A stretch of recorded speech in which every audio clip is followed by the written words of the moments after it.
Ngiyanibingelela Maswati lamahle. Namuhla uhleli nani Nombuso Dlamini lonilethela letihamba phambili ephephandzabeni lakho iTimes of Eswatini.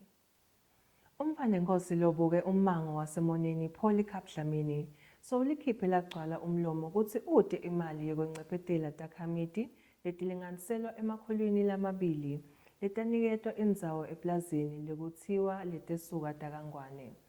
Lo mfanenkosi Mshoshi wesibili uthi ucondza kahle kutsi kuncephetela letakhamiti kungambita tigidzi temalangeni lekuyimali leteyona, ngaka uthi ukulungele kubhekana nelijele uma simo sibita.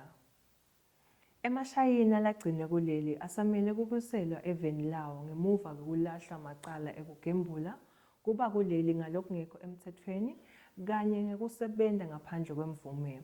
Atsi sekafuna kugcinwa ehhotela asamele kuhamba.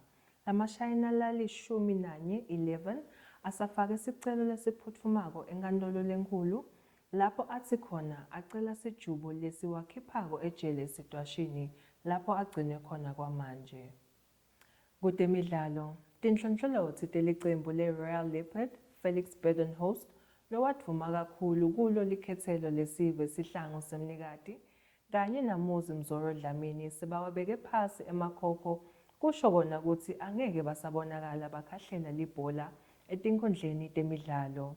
Loku kulandzela imibiko letsi laba lababili sebabeke phansi kulo libhola letinyawo.